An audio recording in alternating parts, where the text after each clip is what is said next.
Carrie was easily the most fun I've had on any musical project that I've been involved with. Right from just conceiving the idea to releasing that music video, the entire way through it was just good fun. I won't speak too much on the video here. There will be a link in the description where Rosie will take you behind the scenes of how we shot the video and how we pulled off the bloodbath stunt, so be sure to check that out. This is going to be much more focused on the musical aspects and the writing process of the song, so let's go. Let's dive into this bloodbath we call Carrie.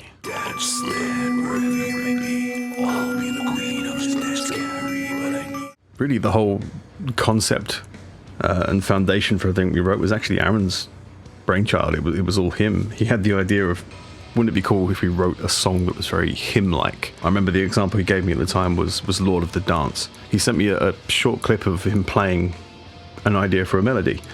It was just an unplugged guitar where he sent it to me. I've not got the original recording.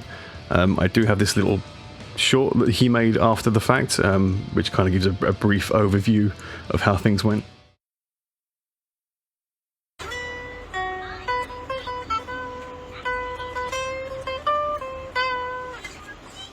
As we'll explain later in the video, a little more on how we conceived his idea, so keep an eye out for that.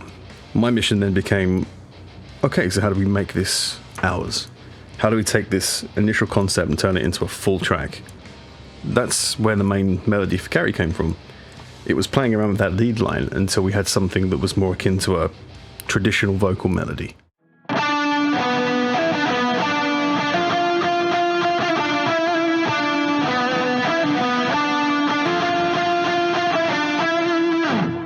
Everything else we then write gets built around this motif. This was just one of the reasons I wanted that soft intro, featuring just the melody before any main riffs kicked in. You know, this hook became the focal point of our writing, so why not make it the focal point of the listener as well?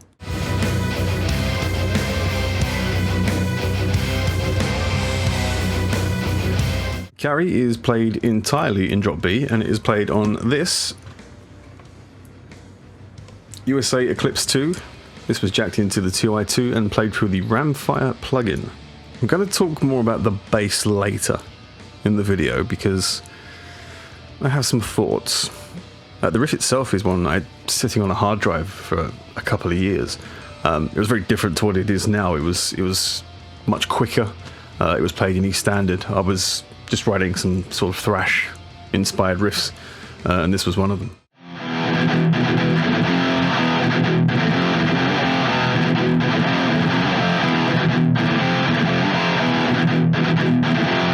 With Carrie's story being attached to a prom and the idea of this Lord of the Dance idea we had, the visuals I had in mind was of people dancing the waltz or something, but obviously musically speaking a waltz is anything in 3/4 time signature. We didn't have that because we were so already attached to our melody idea. We knew we were working in 4/4. But those triplets in that original riff kind of came close to what I had in mind for the groove, so it was a case of repurposing. Obviously in its current state it didn't fit the style of music that we were going for, so I tuned it down, I slowed it down, made it a little bit chunkier and got things to sort of line up with our melody.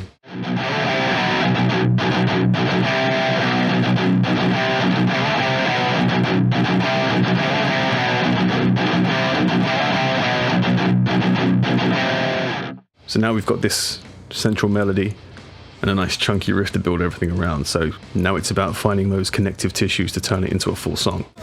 Help me please, rain down stones on my enemies, raise from the dead in your pretty dress. I knew we were going to keep the triplet feel, and I also knew I wanted this bit to be quite simple. I didn't want anything too complex going on because, okay, even though we didn't have lyrics at this point, Carrie's such a well-known figure, a well-known character. So her story needed to be the focal point, not any kind of proggy guitar magic or anything of that. Thankfully, when Az had those lyrics and he sent them to me, they were awesome. I loved them. So I knew that I'd made the correct musical choice here.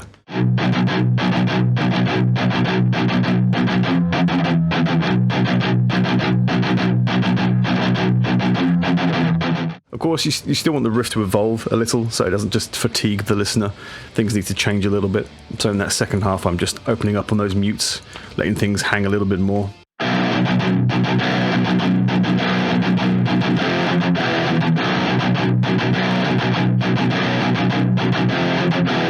I also added this ascending line in the other channel just to create a more wider sound and also just build up that energy ready for the chorus that's incoming.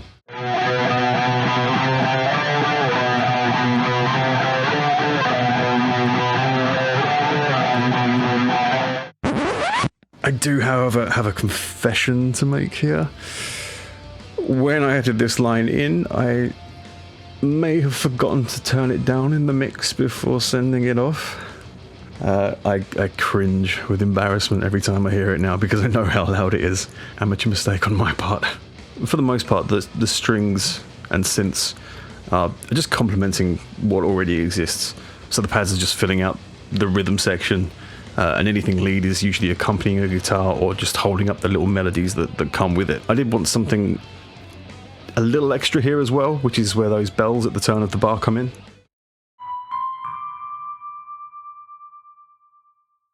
They're just playing the same notes as that ascending guitar line. They just get there first. It's almost kind of guiding the ear for what's about to come. There are also some other percussive elements within the soundscape, particularly in the melodic sections. Obviously we have those chimes that play the melody. I also have these detuned bell crashes at the start of the bars, just to further complement that kind of gothic horror vibe that we were going for.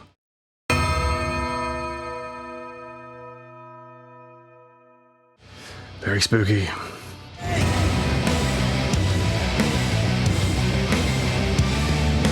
We needed something that was going to connect our verse to our chorus in the right way. Rhythmically, they're very similar. So we wanted to divorce the two a little bit. We also needed to up the ante ahead of the chorus. It needed to prepare you for what was coming. I just wanted something heavy here. When I actually sat down to write something, this was the first riff that came out.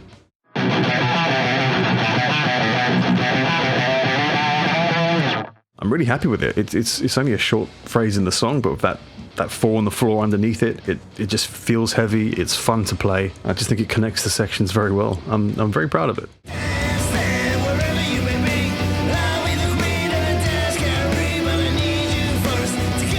I mentioned earlier that everything was written around that initial melody, so of course it was going to be our chorus. Rather than just letting the rhythm do everything and just have those chords playing, we wanted to push the melody further, so that's where these harmonized guitars come in.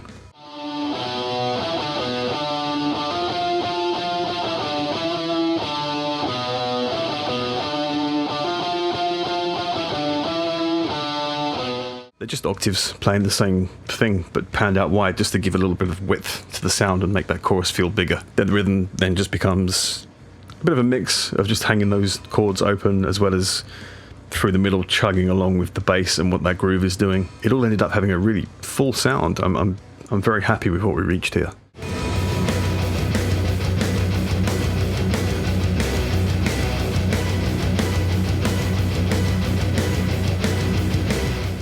I knew we should have a bridge after the second chorus, mainly because of the concept I already had in mind for a video.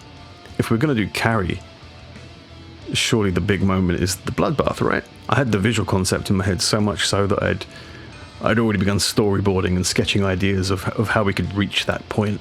I felt the best time for that to happen would be as the guitar solo hits. But I also think it was important, we needed to take you away from the chorus before getting there, instead of just going straight into a lead break. Kind of like the deep breath before the plunge, I guess. I actually went into writing this quite a naive approach. I tried writing something really complex, really proggy, really impressive. You know, people will go, wow, how's he played that? That sounds amazing, that sounds great. And I wrote some parts that, in isolation, sounded pretty good. I thought they were really, really well played. They sounded great. As soon as they were attached to the song, it just didn't fit. It just, nothing gelled. It felt very uncohesive. It just didn't belong to Carrie. So I retrained my thought a little bit and thought, okay, let's go the other direction. Let's go as simple as possible.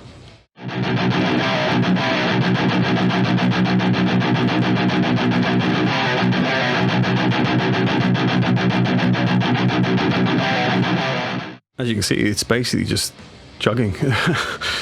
All down-picked, Hetfield style, of course, to maximise that heaviness. It just let the rhythm do the work. Those string stabs in the background start to climb the octaves just to give a little bit of urgency. And then I added this sort of step-by-step synth just to keep that tension building.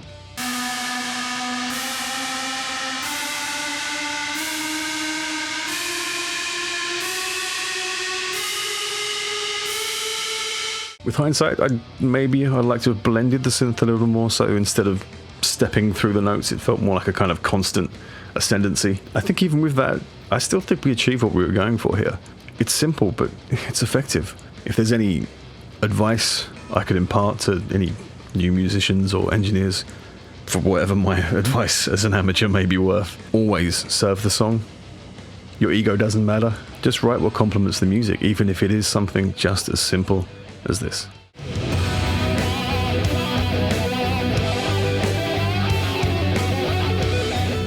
I really don't consider myself a virtuoso or anything by any means, but this solo, it did click quite quickly. It's just a build on the main melody. That opening motif just plays directly off of the chorus.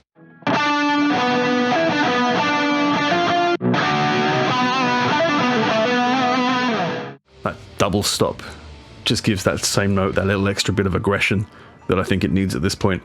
Nothing about it was designed to be melodic, it just needs to be in your face. It is the bloodbath moment after all. The rest had some minor variations and little tweaks before I settled on the final piece.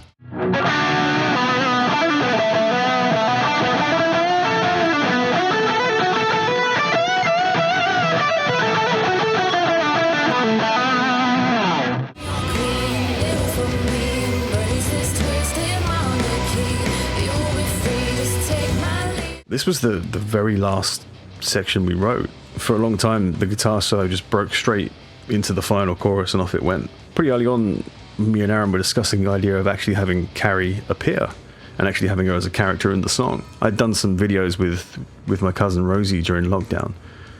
So Aaron was already pretty familiar with her voice and what she could bring, and we both decided she could be a really good fit for this. She also has something of a theatrical background, so I knew when the time came to shooting the video, I knew she'd be ideal for it.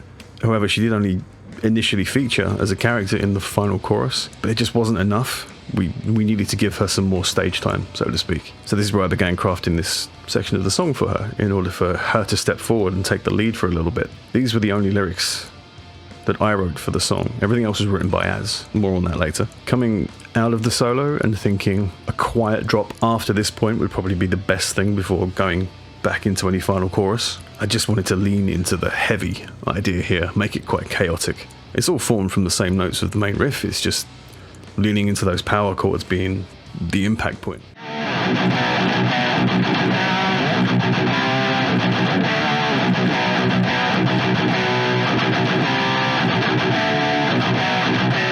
Having the strings crash in on top of those chords at the same time as well just gave it this huge full sound. I know this is a really overused term, but epic was kind of what my idea was for this. Again, visuals played such a big part in writing the music. If she's going to be taking the bloodbath at the solo, this section she's going to be freshly covered in all this blood. What a great time to bring her to life and have her lead the track at this point. Just keeping that energy high before we drop down to a more sparse arrangement in the next part. We have this marginalized protagonist dreaming of being prom queen, and ideally getting to that point by any means necessary. So I wanted to paint Carrie as seducing through power. Plus with the idea of the whole queen thing, I really kind of lent into the regal verbiage, hence those lines of, twisted monarchy and dancing in sovereignty. So for the song Carrie, Danny had written the lyrics and he had just given them to me. There was no set idea for a melody for my part of the song. So it was quite fun that I could just make it up, I could just decide how I wanted to sing the song. But I actually took how the guitar solo sounded just before my section of the song. I kind of went off of how the guitar solo sounded. My favourite part is when I sing the actual chorus, and my voice is kind of a little bit muffled. I'm not sure if that was planned, actually. I don't know if that was part of it, but my voice is kind of a little bit muffled, and the song kind of like simmers down a little bit before it goes back into the, you know, big loud chorus. I know we double tracked my vocals, so there was like some harmonies going on at one point as well. Like there was like 2 versions of me going on at one point, which sounded really good. I really enjoyed that as well. I've always liked the lyrics. As I say, Danny wrote those. I just provided with the melody of the song. I like the fact that, you know, it's from Carrie's point of view. And yeah, I loved being a part of it. And I'm very grateful to have been involved. So thank you, Cousin Danny. We actually triple tracked Rosie's vocals. It's one through the middle and one panned either side. It just gives everything that width that we wanted to give. I'm your queen, kneel for me, embrace this twisted monarchy. You'll be free, just take my lead, we'll dance all night in sovereignty. Rosie mentioned there the muffled section. It was intentional, it is there on purpose. If we isolate the vocals... Wherever you might be, I'll be the queen of this dance, Carrie. But I need you first, kill 'em off for me, so I can be crowned at the dance, Carrie. We've taken that width out. It's one track, it's one line, and it's in mono. We've also given it that radio effect, so that when the chorus does kick back in and the width comes back in, it just makes everything that comes flying after it sound even bigger in perspective. We went back to the triple tracking for her lines in the chorus just to give it that, again, bring it out, to give it that width. Soaked in blood, I can be the queen. But in terms of the singing, she mentioned it there about having a harmony. We added this little extra harmony just on the tail of the lines. Like she also said, I didn't give her any real direction. Obviously, rhythmically, I knew how those lyrics were going to fit. They had to fit one way. But I didn't want to give her any specific direction how to sing it. I wanted to sort of hear her interpretation of it. One thing I didn't know until she sent me these clips was that she was following along to the guitar solo. If you actually go back and listen to the solo, the root notes that it goes through, she does hit those. I didn't know that. This is the first time I was hearing it, but actually when you go back and listen to it, yeah, she's spot on. You can also hear from those examples just how tight Rosie sung everything. There's no post-production nudging or anything like that here, and she never gets in her own way. That was all just her being clear and on point with the performance. She did a fantastic job. I also think by giving those 3 layers that we recorded, it gives Carrie almost like a kind of ethereal element to the sound, to the soundscape, which obviously is so befitting for our supernatural character. Rosie just gave us everything we envisioned for the part, both on the song and in the video. Couldn't be happier with her contributions here. She was excellent.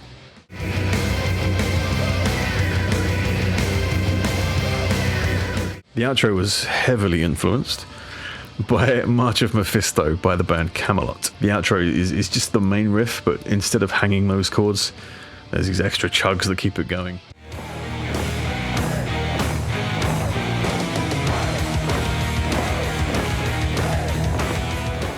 I gave our main riff that same treatment, and then on the way out at the very end, I tail it with a variation of our pre-chorus riff from earlier.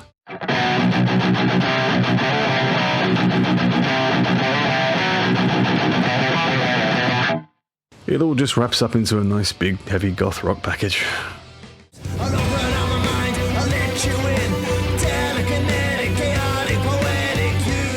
Carrie was actually just initially the working title for this piece of music during the time he was writing the Bloodlace EP. I actually think it's the only song from those writing sessions that kept its original working title. But Carrie as a concept was one that we got attached to very quickly. We think this is a really cool character we can write about here. I mentioned that obviously aside from the lyrics that Rosie sang, they were all Aaron's lyrics. When he sent me them, I was, and still am, genuinely impressed. I think there's some fantastic lines in there. I think that second verse in particular, I think is just so damn good. We actually pulled the EP title from this song, Chaotic Poetic. I think that line in particular just sums up our story so well. However, instead of hearing them from me, I think you should hear about them from the man himself. When me and Danny were first discussing making the Bloodlace project, I knew straight away that I wanted to get a horror, pop culture horror item and make it a song, you know. And I did my research, you know, I read a lot of books, watched a lot of films, and played a lot of video games all around horror stuff, and I decided to write something that was unique. So as I was listening to songs that already existed, I found there was a lot of, Hellraiser, Scream, Halloween, and then it hit me, this song, Love at First Fright, which was my actual inspiration for writing it, which was on the album Beyond the Valley of the Murder Dolls, which was, growing up, was my favourite album. And as I read, I started reading Carrie shortly after, and as I was reading Carrie, I was like, this is the song, this is the one. I want to write about being in love with someone, but the key part was I wasn't in love until the bad thing happened. So then what comes from that is, how did we get to Lord of the Dance, a band called Criminal Brainstorm, who I was a member of, but pre me being a member, I remember standing in the crowd and seeing them perform a song, This Is London, and the song went, this is London, this is London, this is London, and it made me think, sing Hosanna, I'd like to do something like that. So as I was reading Carrie, I got to the prom section and I thought to myself, do you know what would be great here? Lord of the Dance. And I wrote down the lyrics for Lord of the Dance, and funnily enough, I used it as the bookmark. So I've got Carrie here with me, and the bookmark was how I wrote Lord of the Dance, and I just wrote Lord of the Dance exactly as it is, and I scribbled over the top the changes I wanted to make, and it's just lived in the book ever since. What I struggled with was after that. We did the Lord of the Dance riff. I recorded it on a guitar. It wasn't even plugged in, I don't think, and I sent it off to Danny and said, Danny, this is my idea for my next set of lyrics. Can you make this a song? And what Danny sent back to me blew my mind. It was so good. It suddenly put the pressure on to write these lyrics, and these lyrics had to be equally as good as the music he had just written. And I hated everything I wrote, every single thing. I just didn't like it. I screwed it up, I ripped it up, I threw it away. I hated everything, and it got so bad that I just gave up. I was like, I'm not writing Carrie anymore. This song isn't working, the lyrics aren't working, Lord of the Dance ain't working, none of it is going anywhere near how I want it to go, and I just despised it. I listened to it over and over and over, I just despised it. And then I would say it was probably about 3 weeks, maybe more after that, about 4 o'clock in the morning, I just woke up, wide awake, bright awake, like, what? It's dark outside, my wife's fast asleep next to me, and I'm like, hear my call, help me please, rain down stars on my hand, and I'm like, I know how to write Carrie, but it wasn't, I know how to write Carrie, it was like, I knew the song, I knew the whole song. Yeah, I went up in the loft and I wrote it down in my songbook, which is, I don't know where, but in my songbook I wrote the full lyrics down, and it was like I knew from day one what the song was, and I felt like I'd performed it 1,000 times over. I was that confident of how well I knew it. And the only thing I wanted to tweak on it is, I liked it, but it was very generic prom. I was like, I know what's going to make a better scene here, and I was like, this is going to also be a song about, not only am I indifferent, I'm the bullied kid who wants to bring back someone from the dead and get everyone killed. It's a Carrie part 2, if you like. It's not related to the original Carrie at all. It just uses the character. It says, I need you to come back and do that again. I was like, I also want to be the queen. I think this song needs to really make that impact. So I changed a couple of bits. So instead of the king and queen, it was queen and queen. Instead of a crimson suit and a sickle crown, it was a crimson gown and a sickle crown. And that rhymed, so that made it even better. That then painted the whole persona for everything I did after that with Bloodlace. I went back and changed loads of lyrics across everything we'd already done. And to say I'm most proud of what we achieved when we did Carrie, we did it, it was like, it really hard to write a horror song and not sound like an absolute psychopath, so we tastefully did it. And I know I've never performed Carrie live. In my brain I feel like I've performed it 1 million times, it came so naturally to me, and yeah, that's how we how Carrie came about.